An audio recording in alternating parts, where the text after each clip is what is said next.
one. Inakuwa simple hivyo Oscar umedeal na wasee sana hizi shughuli zako. Nini umelearn kwa life? Wewe hizo matime unaendaga kwa ground una interact na vijana. Nini wewe personally nini umelearn?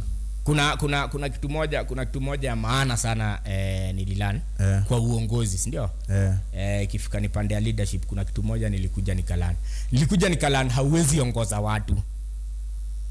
Sawa? Hauwezi ongoza watu as in the sense that unaongoza watu. Unaona? What you are supposed to do, you are supposed kujiongoza wewe. Unaona? Unafaa unajiongoza wewe. Kwa kujiongoza wewe unakuwa taa kwa watu.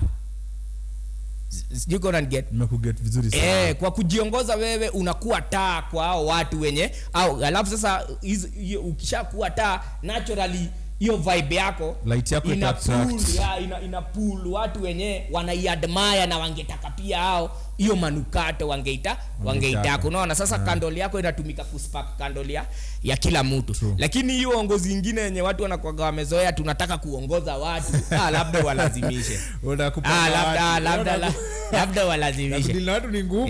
Na kudili Musa alikufa bana. Musa hakufika kana. Kweli mama ndio. Situkorana. Ni kweli. Musa alifika kana. Hakufika kana. Watu